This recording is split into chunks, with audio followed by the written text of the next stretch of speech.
At the neighborhood summer barbecue, my daughter-in-law Charlotte looked at me in front of 20 neighbors and said, "Diane, you're such an ignorant black woman. It's embarrassing." The entire backyard fell silent. Grills stopped sizzling. Conversations died mid-sentence. Everyone turned to stare.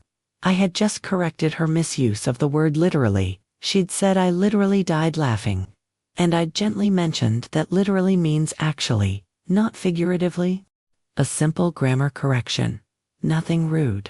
Nothing harsh. And her response was to call me an ignorant black woman in front of my neighbors.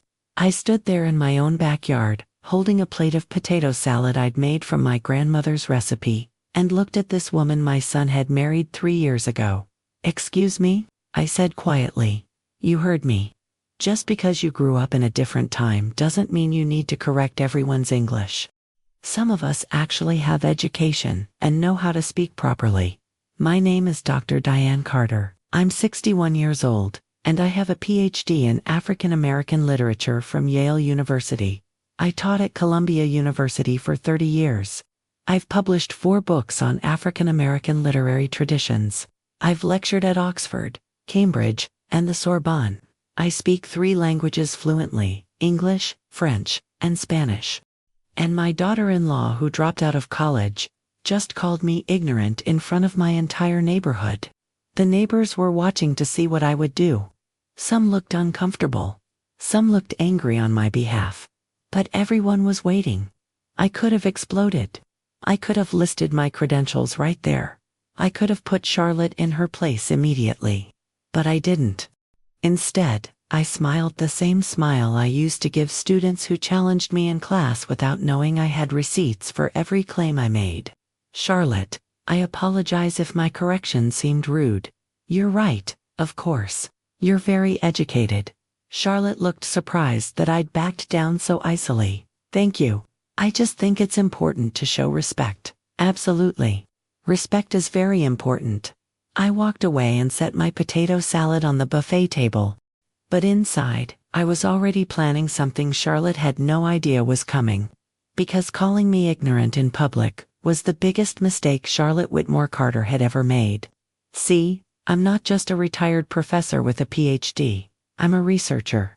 I spent 30 years teaching students how to find sources, verify information, and build ironclad arguments. And I was about to use every single one of those skills to investigate my daughter. Because something had always seemed off about Charlotte. Her stories never quite added up.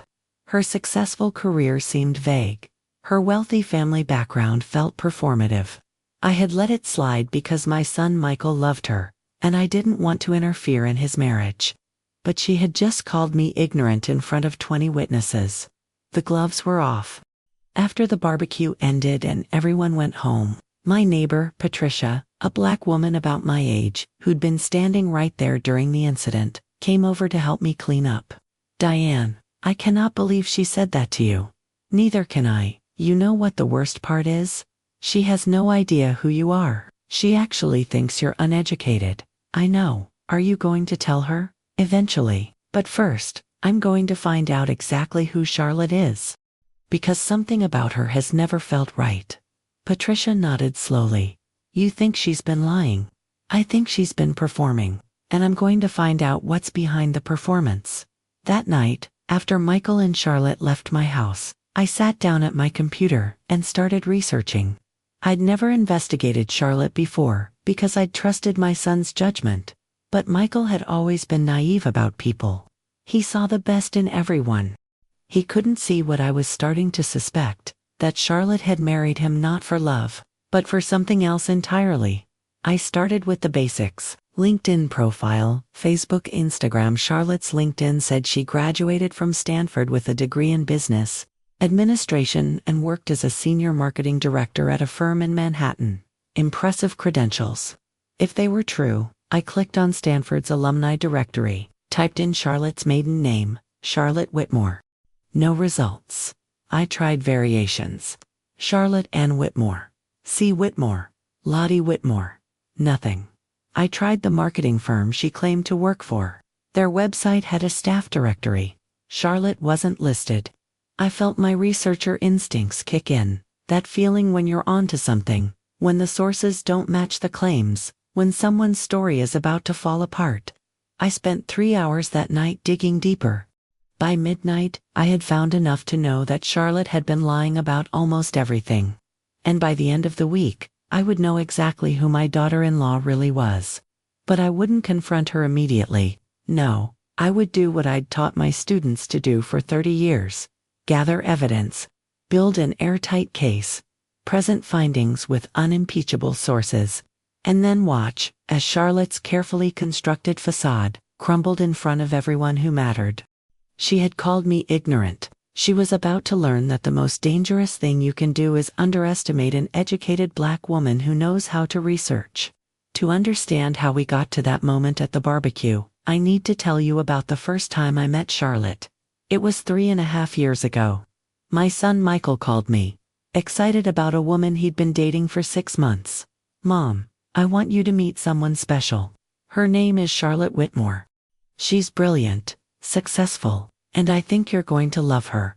Michael brought Charlotte to my house for Sunday dinner. She arrived wearing designer clothes and carrying herself with the confidence of someone who'd never been told no. "Dr. Carter," she said, shaking my hand. "Michael has told me so much about you." I noticed she called me Dr. Carter, not Diane. That was fine. Some people prefer formality initially. "Please, call me Diane. And welcome to my home." Over dinner, Charlotte talked extensively about herself. Her education at Stanford, her successful marketing career, her family's wealth and social connections. "My father owns a hedge fund," she said.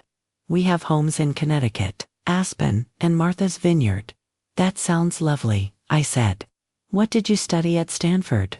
"Business administration with a focus on marketing strategy." "I graduated summa cum laude." I smiled and nodded, impressed despite myself. Michael was beaming. He was clearly proud of this accomplished, sophisticated woman he'd brought home. But something felt off. Charlotte's stories were almost too perfect, too polished, like she'd practiced them. After dinner, as I was serving dessert, Charlotte made an observation. "Diane, your home is so ... quaint, very comfortable." Quaint. The same word white people use when they mean smaller than I expected or not as nice as mine. "Thank you," I said. "I've lived here for 25 years." "Really? 25 years in the same house? Don't you ever want something bigger?" "I raised my son here. I wrote 3 of my books here. This house has everything I need." "You write?" Charlotte looked surprised. "Yes, I'm a published author. I've written for academic books on African American literature." "Oh, academic books." Charlotte's tone suggested academic books weren't real books. "Have you thought about writing something more ... mainstream?" Michael jumped in. "Mom is a respected scholar. Charlotte, her books are used in universities across the country. I'm sure they're very important." Charlotte said in a way that made it clear she thought they weren't important at all. That was the first sign.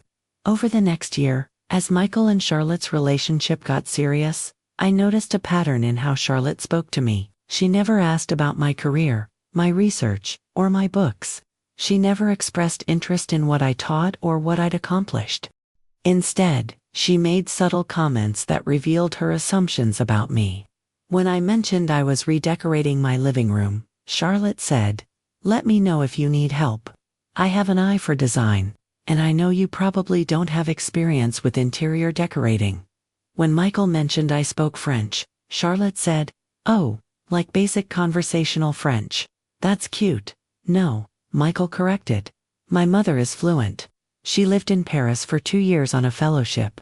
"Really?" Charlotte looked skeptical, as if she couldn't quite believe I'd had such experiences. When I wore a dashiki to a family gathering, celebrating my African heritage, Charlotte asked, "Is that traditional African clothing?" It's very ... bold.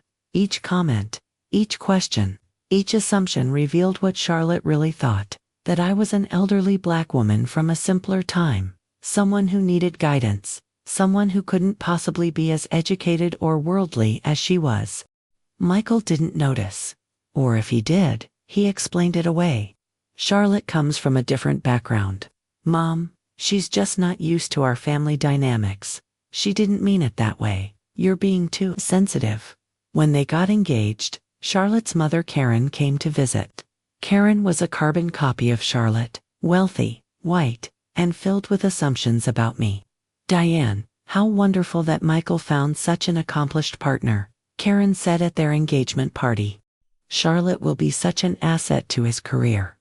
Michael is already quite accomplished himself, I replied. He's a partner at his law firm. Yes, but having the right connections helps. Charlotte's family knows everyone who matters. Everyone who matters. Meaning wealthy white people.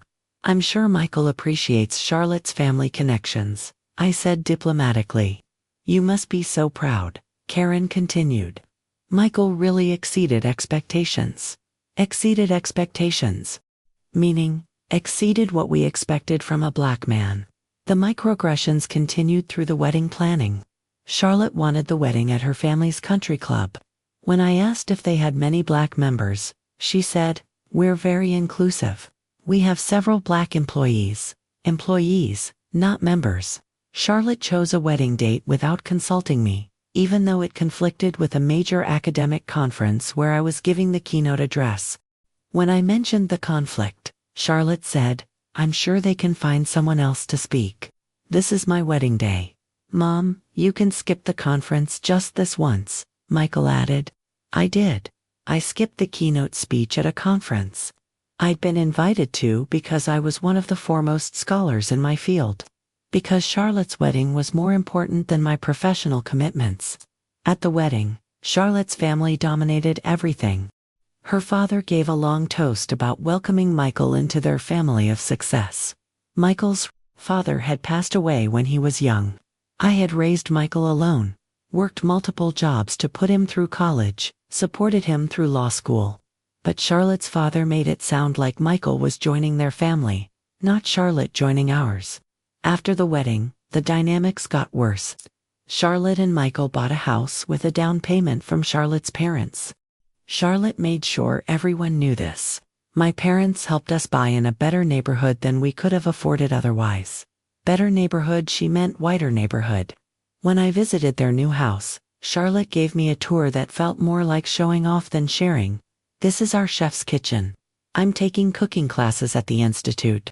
Maybe I can teach you some new techniques." I'd been cooking for 40 years. I didn't need cooking lessons from someone taking beginner classes. "This is our library. We're building quite the collection. Do you read much, Diane?" I had a PhD in literature. Reading was literally my profession. "This is the guest room. You're welcome to stay here any time, though I know you probably prefer to be in your own home." Translation: please don't stay here too long. Michael still didn't see it. When I mentioned feeling unwelcome in their home, he said I was being oversensitive. Charlotte's just proud of our house. She worked hard to decorate it. Her parents bought it. Michael, they helped with the down payment. We pay the mortgage. Has Charlotte ever asked about how I raised you? About how I paid for your education? About the sacrifices I made? Mom, that's different. You did what parents do. And her parents are doing what wealthy parents do, using money to make their children's lives easier. There's no shame in that. But she acts like she earned everything herself. You're just looking for problems that aren't there. Maybe he was right. Maybe I was seeing things that weren't there. But then came the comments about my writing. I published my 4th book, a comprehensive analysis of contemporary Black women's literature. It was well reviewed and adopted by several universities. I was proud of it. It represented 5 years of research and writing. When I gave Charlotte a copy, she flipped through it and said, "Wow, it's so dense. Do people actually read academic books?" Yes, Charlotte. Scholars, students, and people interested in the subject matter. I prefer books that are more accessible, like self-help or business books. Different books serve different purposes, I suppose. I just think writing should be something everyone can understand, not just academics. She dismissed my life's work in 30 seconds. Michael, who was there, said nothing. That hurt more than Charlotte's words. Then came the incidents where Charlotte's mask slipped completely. At a family dinner, my nephew Marcus mentioned he was applying to law school. Charlotte asked what his GPA was. 3.6. Marcus said proudly. Oh, well, law school is very competitive. You might want to consider less prestigious schools. My nephew had a 3.6 GPA from Howard University. He was more than qualified. But Charlotte assumed he needed to aim lower because he was black. When my sister mentioned her daughter had been accepted to medical school, Charlotte said, "That's wonderful. Was it through an affirmative action program?" Not congratulations or she must be so smart. Just the assumption that my niece only got in because of her race. Michael didn't correct her. He changed the subject. I started to realize that Michael either didn't notice Charlotte's racism or didn't want to acknowledge it. He'd married a beautiful white woman from a wealthy family. That came with social benefits he didn't want to lose. So he excused her racism. He explained it away. He told me I was being too sensitive. 6 months before the barbecue incident, things came to a head. Charlotte and I were alone in my kitchen. She was helping me prepare for a family dinner. "Diane, can I ask you something personal?" "Of course. Did you ever feel like you had to work twice as hard because of, because I'm black?" "Well, yes. I mean, it must have been difficult in academia. All those barriers. It was difficult. But I succeeded because I was excellent at what I did. Of course, I just mean, it's good that there are programs now to help people like you. People like me." Meaning black people who Charlotte assumed needed help. "I didn't get where I am through programs, Charlotte. I got there through decades of hard work and exceptional scholarship. I didn't mean to offend you. I'm just saying it's easier now than it was in your time. Your time. Like I was from a different era, a relic of the past. Academia is still challenging for black scholars. But we persist. Well, at least you have Michael. He's done so well for himself." "Yes, he has. I'm very proud of him. You should be. Not every black child turns out so successful. Not every black child." I stared at Charlotte. "What do you mean by that?" "Oh, statistics show that black children from single-parent households often struggle. But Michael obviously had a good mother." She said it like a compliment. But it was actually an insult wrapped in ignorance. She thought she was praising me while simultaneously insulting black families, black children, and the idea that black people could succeed without it being an exception. "Charlotte, Michael succeeded because he worked hard and had support, not because he was an exception to some rule." "Of course, I just meant I know what you meant." That was 3 months before the barbecue. 3 months before Charlotte called me ignorant in front of my neighbors. Looking back, I should have seen it coming. Charlotte had been disrespecting me for 3 years. Making assumptions, asking ignorant questions, dismissing my accomplishments. But I'd stayed quiet because I didn't want to cause problems in Michael's marriage. I'd stayed quiet because I loved my son and wanted him to be happy. I'd stayed quiet because confronting racism within your own family is exhausting. But that day at the barbecue, when Charlotte called me ignorant in front of 20 witnesses, something in me snapped. I was done being quiet. I was done letting Charlotte's ignorance go unchallenged. I was done protecting Michael's feelings at the expense of my own dignity. Charlotte had just called a Yale PhD with 30 years of teaching experience an ignorant black woman. And she was about to learn exactly how ignorant she actually was. Because I wasn't going to respond with anger. I was going to respond with research, evidence, and facts. And by the time I was done, everyone would know the truth about Charlotte Whitmore. Word count. 2,000 words ajustando para 1,6 palavras. To understand that barbecue moment, I need to tell you about meeting Charlotte 3 years ago. Michael called, excited about a woman he'd been dating. "Mom, her name is Charlotte Whitmore. She's brilliant, successful, and I think you'll love her." Charlotte arrived wearing designer clothes, confident and polished. Over dinner, she talked extensively about herself. Stanford education, successful marketing career, wealthy family. "My father owns a hedge fund. We have homes in Connecticut, Aspen, and Martha's Vineyard, but something felt off. Her stories were too perfect, too practiced. When I served dessert, Charlotte observed, "Your home is so quaint. Quaint. White people code for smaller than expected. You write?" she asked when I mentioned my books. "Oh, academic books. Have you thought about writing something more mainstream?" That was the first sign. Over the next year, Charlotte never asked about my career or accomplishments. Instead, she made revealing comments. "Let me know if you need decorating help. I know you probably don't have experience." When Michael mentioned I spoke French, "Oh, like basic conversational. That's cute." When I wore a dashiki, traditional African clothing. "It's very bold." Each comment revealed what Charlotte thought. I was an elderly black woman from a simpler time who needed guidance. Michael didn't notice. "She's just not used to our family dynamics," he'd say. At their engagement party, Charlotte's mother, Karen, said, "Michael really exceeded expectations."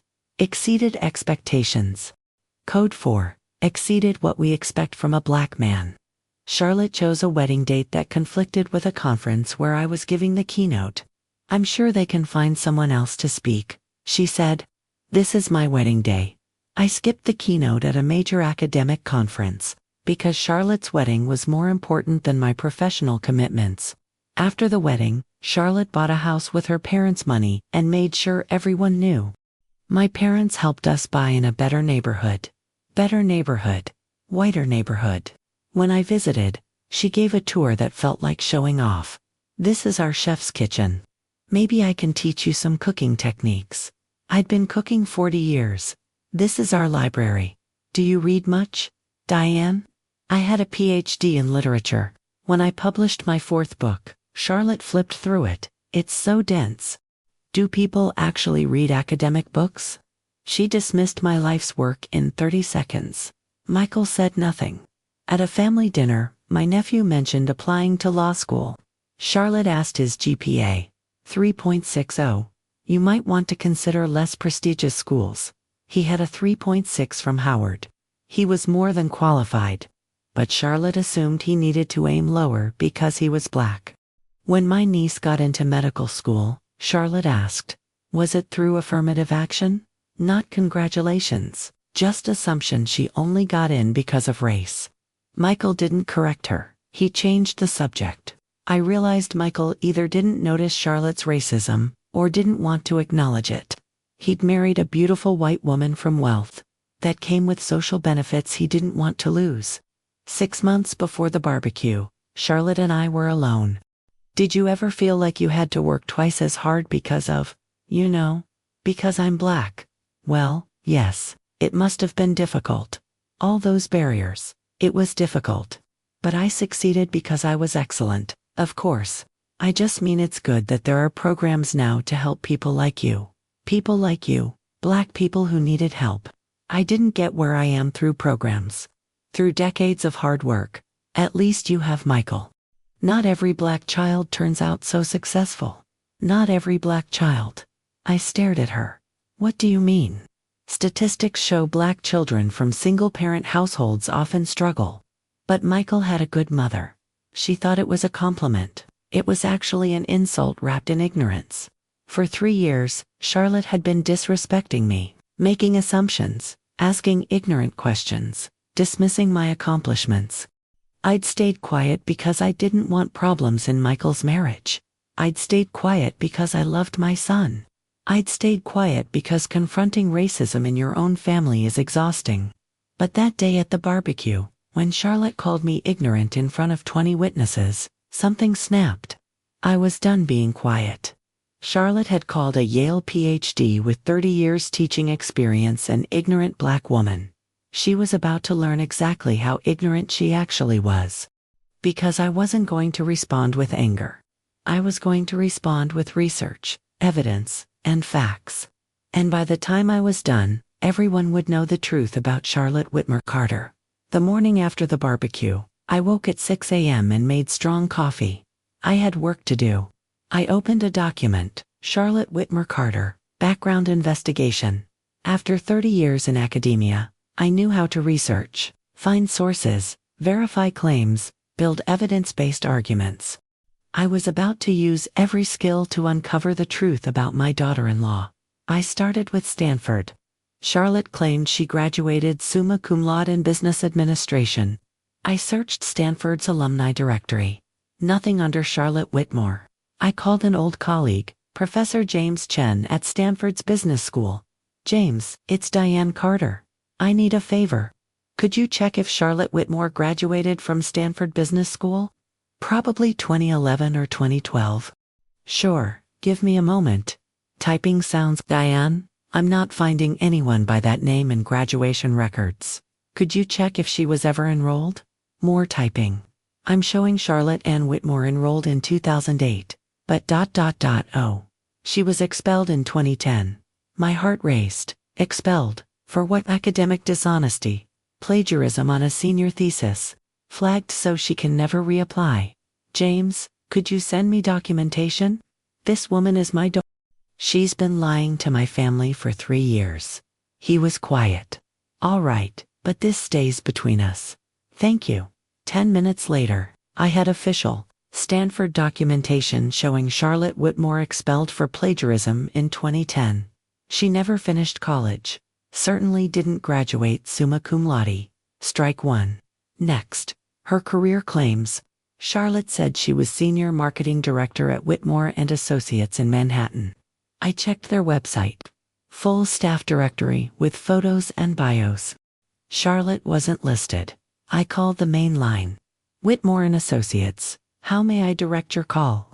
Hi, I'm trying to reach Charlotte Whitmore in marketing. I'm sorry, we don't have anyone by that name. Are you sure? Senior Director. Ma'am, I've been receptionist here 8 years.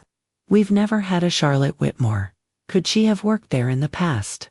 Let me check our alumni database. No, not seeing that name at all. Strike two. She'd never worked at the company she claimed. She used their name because it sounded impressive and matched her last name. I dug deeper into her employment history. Using LinkedIn and university database access, I found her actual work history. For different marketing agencies over 12 years, none prestigious.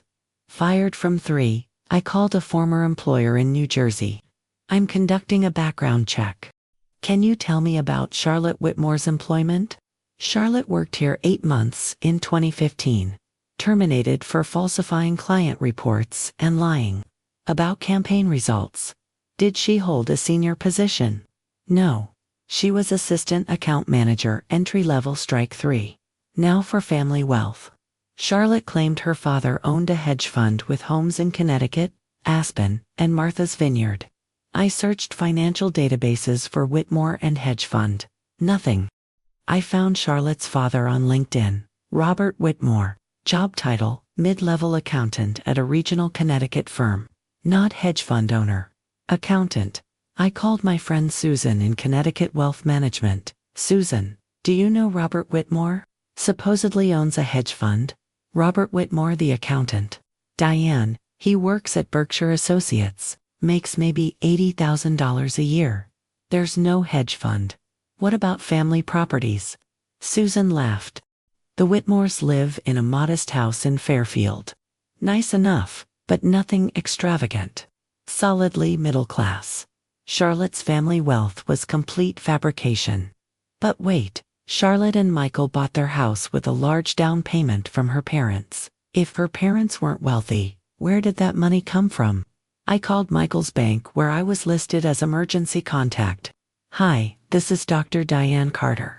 I need to verify information about a large deposit on my son, Michael Carter's account. You're listed as authorized contact. What information? The down payment for house purchase about 2 years ago. I believe $150,000. Can you tell me the source? Let me check. That deposit came from an account in the name of Diane Carter. My blood ran cold. What? The $150,000 came from your savings account, transferred to Michael's account, then used for the house. When was this? June 2022. I remembered Michael had called about an investment opportunity. Needed to borrow $150,000. Said he'd pay me back within the year. I'd given him the money because he was my son. He'd told me he paid me back. I'd been busy with my book manuscript, hadn't checked accounts carefully, but now I looked. The money had never been returned. Michael and Charlotte's house, the house Charlotte bragged about her parents buying, was purchased with my money. And Charlotte had been taking credit for 2 years. I sat back, stunned. My daughter-in-law had been lying about everything: education, career, family wealth, even the source of her house down payment. But I needed more. I needed to understand why. I searched through social media carefully. Charlotte's Instagram went back 10 years. I scrolled looking for patterns. In her early 20s, posts were different. Less polished. More authentic. Photos working mall retail. Posts about struggling with rent. Pictures with actual friends. Then, around 2015, content changed. Suddenly expensive restaurants she claimed to work at, but just ate at. Designer clothes tagged #gifted or #borrowed. Double quotes pictures at country clubs that weren't hers. I reverse image searched and found them on clubs' public websites. Charlotte had been creating fake lifestyle for years, curating an image of wealth she didn't have.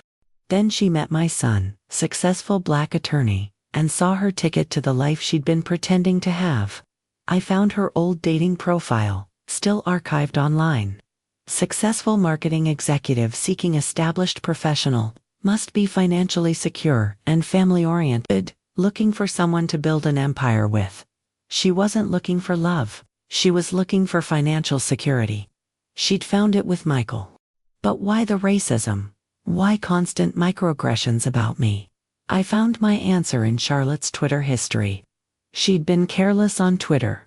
Tweet from 2019. Why do some people refuse to speak proper English? It's not that hard. Tweet from 2020.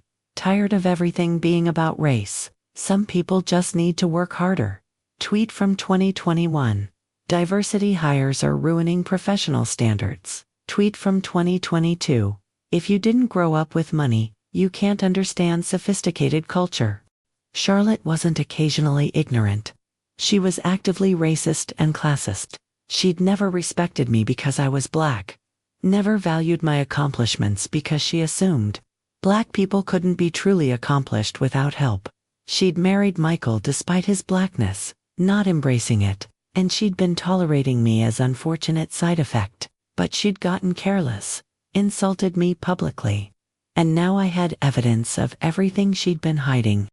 I compiled findings into a detailed report. Charlotte Whitmer Carter, FACT, versus fiction claim. Graduated summa cum laude from Stanford. Fact. Expelled from Stanford in 2010 for plagiarism. Never graduated. Evidence official Stanford documentation attached. CLAIM, Senior Marketing Director at Whitmore and Associates. Fact. Never employed there. Worked entry-level positions. Fired from 3 jobs. Evidence. Company confirmation. Employment records attached. CLAIM. Family owns hedge fund. Has multiple properties. Fact. Father is middle-class accountant. Family has 1 modest home. Evidence. Financial records. Property records attached. CLAIM. Parents provided down payment for house. Fact. Down payment came from Diane Carter's savings. Never repaid. Evidence. Bank records attached. I printed everything. Organized it in a professional binder with tabs and citations. Then I called Michael. Hi Mom, what's up? Michael, I need to talk to you and Charlotte. Sunday dinner. It's important. Sure, I guess. Is everything okay? Everything will be fine. Just make sure Charlotte comes. Okay, Mom, you're not still upset about the barbecue thing, are you? The barbecue thing like it was nothing. We'll discuss it Sunday. 6 p.m., don't be late. After hanging up, I sat with my research, thinking about what I was about to do. I could confront them privately. Let Michael save face. But Charlotte had humiliated me publicly, called me ignorant in front of my entire neighborhood. No, this wasn't going to be private. I started making calls. Patricia, can you come to dinner Sunday? Family gathering. Marcus, are you free Sunday evening? I'd love for you to be there. Susan, I know it's last minute, but could you drive down from Connecticut on Sunday? I invited everyone who'd been at that barbecue. Everyone who'd heard Charlotte call me ignorant. They were all going to be there when I presented my findings. Charlotte had called me ignorant in front of witnesses. Those same witnesses would watch as I proved exactly who the ignorant one was. Sunday dinner was going to be very interesting. Over the next 3 days, I continued my investigation. I wasn't just building a case against Charlotte anymore. I was building a complete picture of who she really was and why she'd targeted my son. Wednesday morning, I called Charlotte's mother, Karen. Karen, hello, it's Diane. How are you? Diane, what a surprise. I'm well, thank you. How are you? I'm fine. Listen, I'm planning a family dinner on Sunday, and I'd love for you and Robert to come. It's been too long since we all got together. There was a pause. That's very kind of you, Diane. Let me check with Robert. Yes, we can make it. What time? 6 p.m. And Karen, please don't mention it to Charlotte. I want it to be a surprise. Oh, how lovely. A surprise dinner. We'll be there. Perfect. Charlotte's parents would be there to witness everything. Next, I reached out to Michael's law firm partners. I'd met them at firm events over the years. I called Thomas Bradford, one of the senior partners. Thomas, it's Diane Carter, Michael's mother.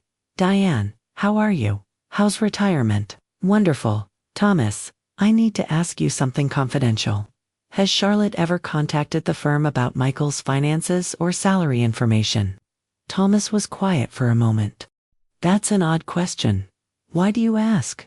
I have reason to believe Charlotte has been misrepresenting certain financial matters. I need to know if she's been accessing information she shouldn't have. Let me check with our HR department. Diane, I'm going to call you back. 20 minutes later, my phone rang. Diane, this is concerning. Charlotte called our HR department 6 months ago, claiming she needed Michael's salary information for a mortgage refinance. We gave her the information because she's his wife. What did she ask for specifically? His salary, his bonus structure, his partnership equity value. Everything. And did they refinance their mortgage? I have no idea. But Diane, if she's using that information improperly, I'll handle it. Thomas, thank you for checking. So Charlotte had been calculating exactly how much Michael was worth, not because she loved him, but because she was planning her financial future. I dug deeper into Charlotte's past relationships. Using social media archives and old blog posts, I found 2 previous relationships that followed the same pattern. In 2013, she'd dated a doctor named Richard Morrison. The relationship lasted 8 months. It ended when Richard discovered Charlotte had been using his credit cards without permission and had racked up $30,000 in debt in his name.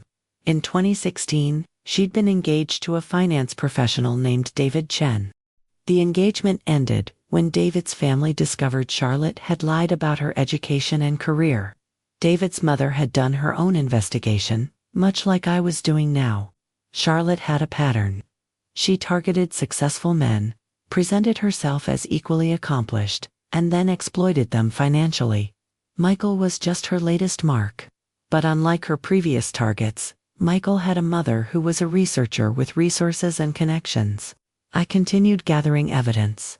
I found Charlotte's college transcripts, the real ones, from the community college she'd actually attended before transferring to Stanford. Her grades were mediocre, mostly C's and a few B's, nothing that would get her into Stanford legitimately. I found the application she'd submitted to Stanford. It included a personal essay that I recognized immediately. I'd read it before in a published collection of sample college essays. She'd plagiarized her college application essay. That's probably how she got into Stanford in the first place. And when she plagiarized again on her senior thesis, they'd finally caught her.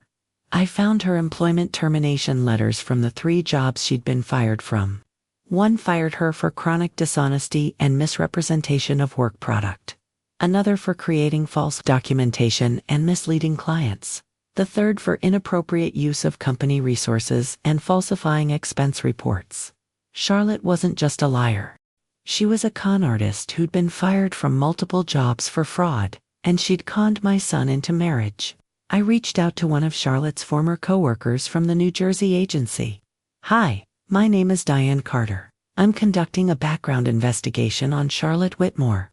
I understand you worked with her in 2015. Oh God, Charlotte. Yeah, I worked with her. What do you want to know? What was she like as a colleague? Honestly, she was a nightmare. She lied about everything. Her credentials, her experience, her results. She took credit for other people's work. She threw people under the bus when campaigns failed.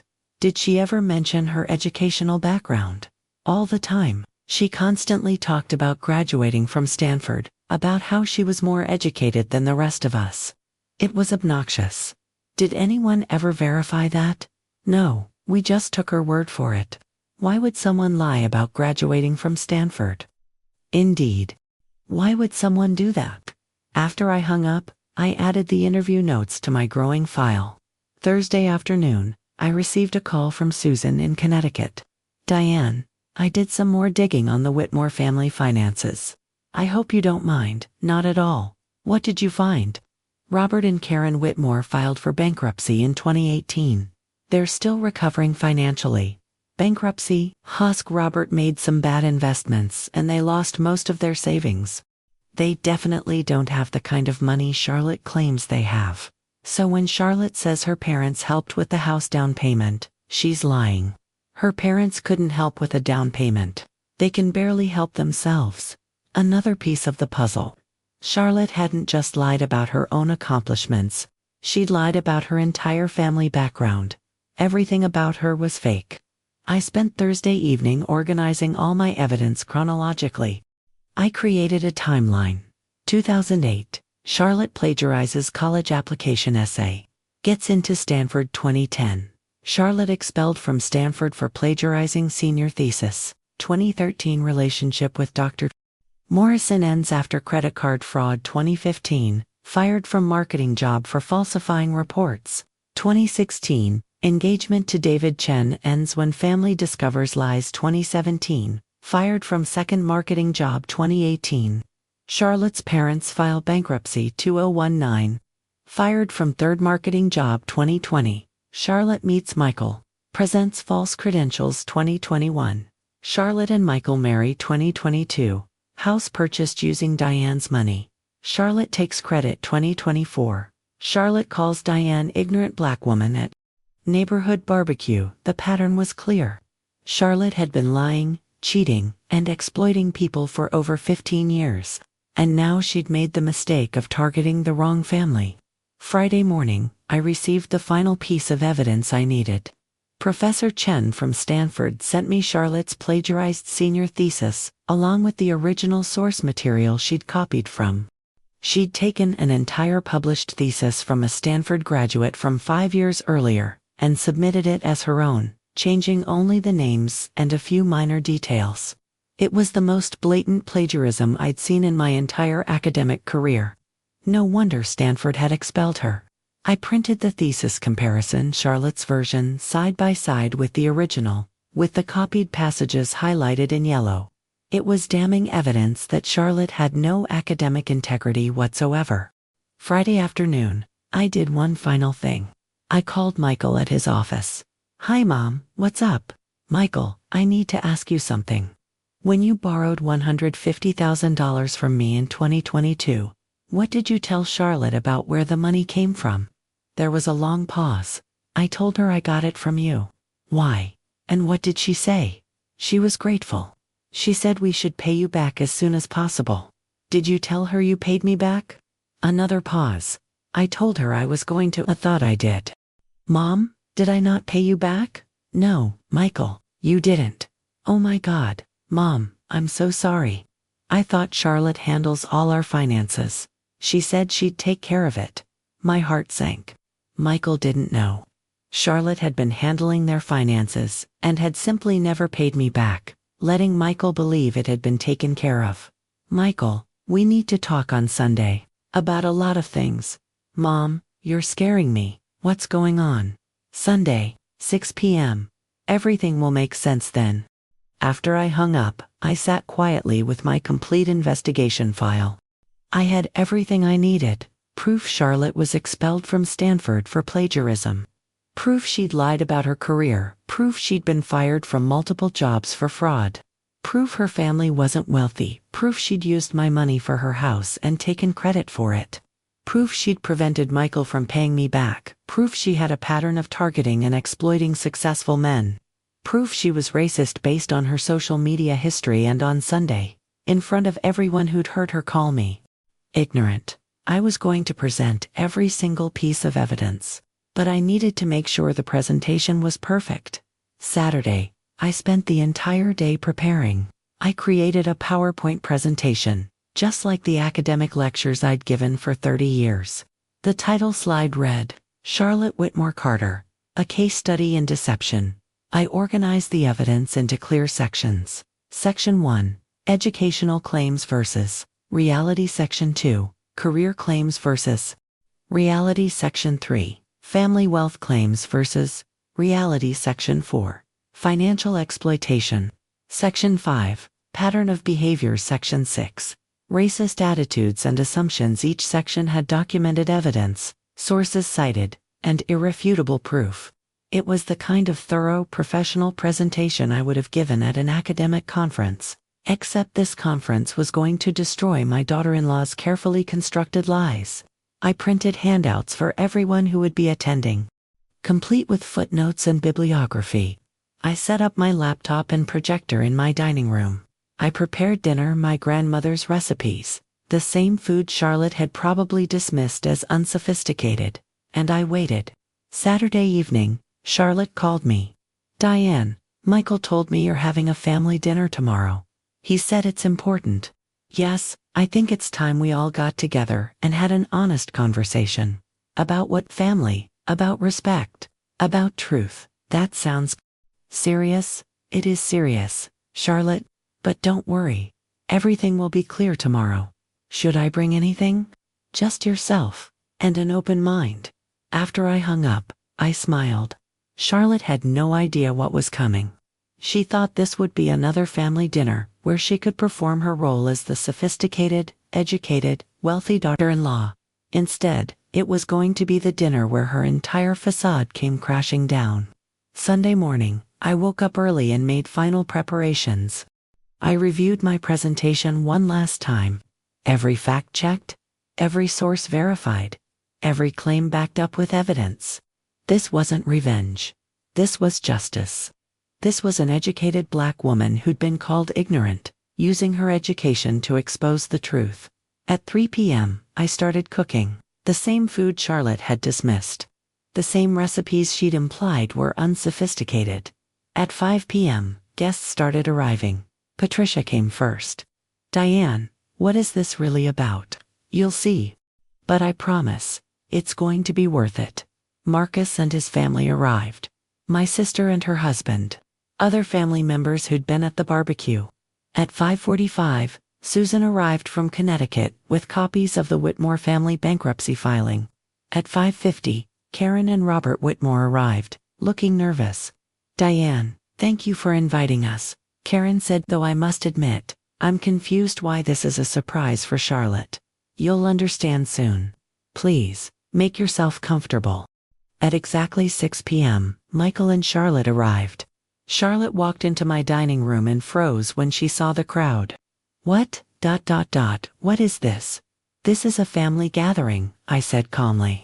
Please, both of you, sit down. We have a lot to discuss. Michael looked confused.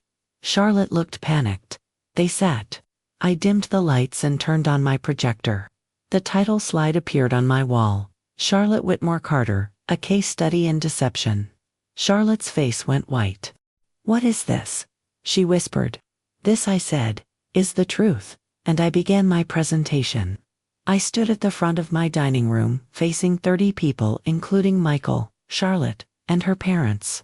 The projector displayed Charlotte Whitmore Carter, a case study in deception. Charlotte's face went from white to red. Diane, what is this? This is a presentation. Please hold questions until the end. I clicked to the next slide. Last Sunday, Charlotte called me an ignorant black woman in front of witnesses. I chose not to respond then. but I've spent the week investigating her background. What I found was illuminating. Michael stood. Mom, what are you doing? Sit down, Michael. You need to hear this. First slide. Section 1. Educational Claims versus Reality. Charlotte's LinkedIn claiming Stanford's summa cum laude graduation. Next slide. Stanford's expulsion letter. This letter states Charlotte Ann Whitmore was expelled from Stanford in 2010 for plagiarism. She didn't graduate summa cum laude. She didn't graduate at all. Gasps around the room. Karen Whitmore made a distressed sound. Next slide showed plagiarism comparison. Charlotte's thesis beside the original she'd copied. Michael stared at Charlotte in horror. You told me you graduated from Stanford. Section 2. Career Claims versus Reality. Charlotte's claim of Senior Marketing Director at Whitmore and Associates. Next slide. The firm's staff directory. No Charlotte listed. She's never worked there. Her actual history shows for small agencies, fired from 3. Termination letters appeared. Terminated for falsifying client reports. Terminated for creating false documentation. Terminated for falsifying expense reports. Charlotte, you leave for work every day, Michael said weakly. She's been unemployed for 2 years, I said flatly. Section 3. Family Wealth Claims versus Reality. Photos Charlotte posted of family properties. Next slide. Robert Whitmore's tax records. Charlotte's father earns $80,000 as an accountant. They own one modest home in Fairfield. I looked at Robert. Do you own a hedge fund? He shook his head, humiliated. No, I'm an accountant. Section 4. Financial Exploitation. Bank records showing the house down payment. Charlotte told everyone her wealthy parents provided $150,000. It actually came from my savings. Michael borrowed it, intending to repay me. I looked at Michael. Did you pay me back? I thought I did. Charlotte handles finances. She said she'd take care of it. Charlotte never returned it. She used money from the ignorant black woman to buy her house. The room erupted. Section 5. Pattern of Behavior. Timeline of Charlotte's relationships. In 2013, Dr. Morrison discovered Charlotte used his credit cards for $30,000 in fraud. In 2016, David Chen's family investigated and discovered her lies. Michael is her 3rd documented relationship with a successful man. Each time, false credentials and financial exploitation. Charlotte's dating profile appeared, seeking established professional, must be financially secure. Charlotte wasn't looking for love. She was looking for financial security. Section 6. Racist Attitudes and Assumptions. Screenshots of Charlotte's Twitter posts. Why do some people refuse to speak proper English? Diversity hires are ruining professional standards. If you didn't grow up with money, you can't understand sophisticated culture. Complete silence. These reveal Charlotte's actual beliefs.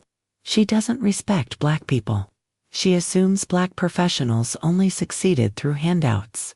Final slide showed my credentials. Dr.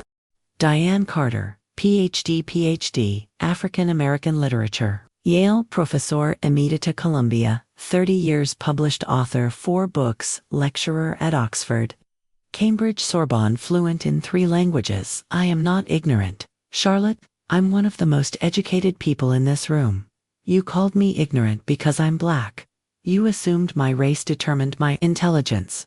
But the truly ignorant person is you. College dropout expelled for cheating. Fired from multiple jobs for lying. Built your entire life on fraud. I turned on the lights. Charlotte sobbed uncontrollably. Her parents looked mortified. Michael stared at nothing. I've prepared documentation copies for everyone. Every claim is backed by evidence. If you'd like to dispute anything, try, but everything is factually accurate and legally obtained. Karen stood, crying. We didn't know she'd been lying about all this. The 2018 bankruptcy suggests you knew you weren't wealthy. Did you never question why Charlotte said you owned a hedge fund? Michael finally spoke, voice hollow. How much of our marriage is real, Charlotte? Charlotte couldn't answer. Did you ever love me? Or was I just a paycheck? I do love you. You married me under false pretenses. You lied about everything. I looked at Charlotte directly. You called me ignorant because you assumed black people are uneducated. But I have a PhD from Yale. I taught at Columbia 30 years. I've lectured at the most prestigious universities, and you're a college dropout fired from minimum wage jobs for lying. So tell me, Charlotte, which one of us is actually ignorant? Charlotte couldn't meet my eyes. Patricia started clapping. Then Marcus. Then everyone except Charlotte, her parents, and Michael. Dinner is ready, I announced.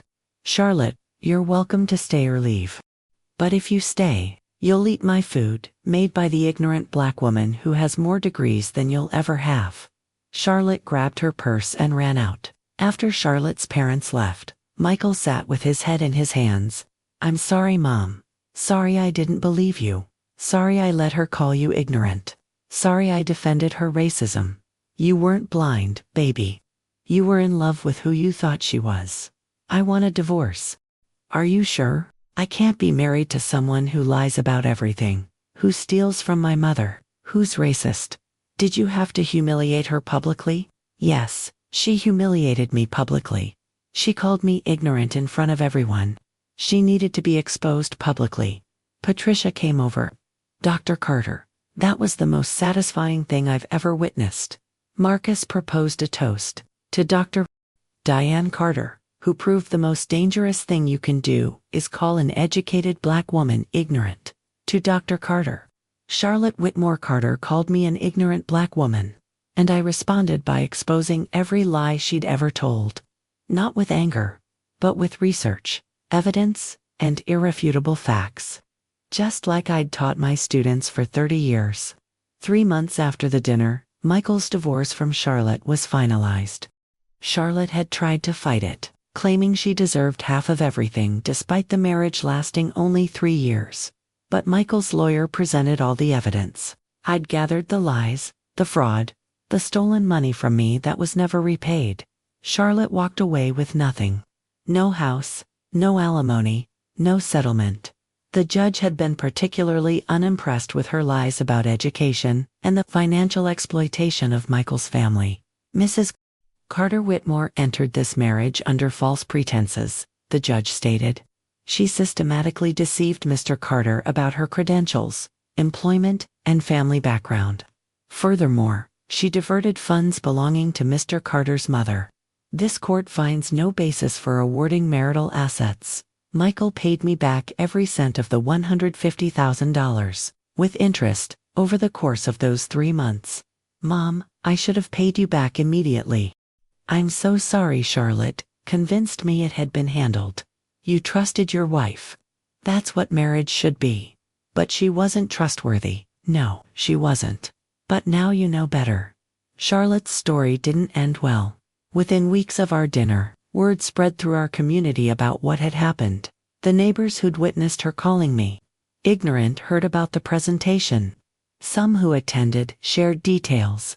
Charlotte became persona non grata in social circles. She'd tried so hard to infiltrate. Her parents moved out of Connecticut, too embarrassed to face their community after the bankruptcy, and Charlotte's lies became public knowledge. I heard through connections that Charlotte tried to get another marketing job, but her reputation had preceded her. No reputable firm would hire her. She eventually moved to another state, trying to start over. But in the age of social media and Google searches, you can't really escape your past. 6 months after the divorce, Michael started dating again. This time, he was more careful, more cautious, more willing to verify what people told him about themselves.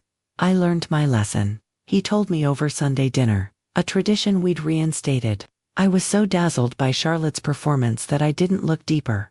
You wanted to believe the best in her. I ignored red flags because I didn't want to seem suspicious or untrusting. But healthy skepticism isn't a bad thing. No, it's not. 1 year after the dinner, I was invited to speak at a conference about my experience. Not an academic conference this time, but a conference for women, about standing up against discrimination and racism. I titled my talk, "The Power of Evidence: How Research Defeats Racism." I told my story, how Charlotte had called me ignorant, how I'd responded not with anger but with investigation, how I'd used academic skills to expose lies. The response was overwhelming. Women, especially Black women, came up to me afterwards with tears in their eyes. Thank you for showing us that we don't have to just take disrespect. Thank you for proving that education is power. Thank you for using your intelligence to fight back. I started receiving invitations to speak at other events, to write articles about my experience, to mentor young Black women in academia who faced similar microaggressions. My story became something bigger than just my personal experience. It became a lesson in how to handle racism strategically, how to use evidence to counter ignorance, how to refuse to be diminished. 2 years after the dinner, Michael met someone new. Her name was Angela. She was a doctor, genuinely accomplished, from a loving family. And most importantly, she treated me with respect from day one. Dr. Carter, Michael has told me so much about your work, Angela said the first time we met. I'd love to hear about your research on African American literature. She asked about my books, my teaching career, my experiences at Yale and Columbia. She listened when I spoke. She valued my opinions. She never made assumptions about me based on my race. Angela is everything Charlotte pretended to be, Michael told me privately. Actually educated, actually accomplished, actually kind, and she loves you for who you are, not what you can provide.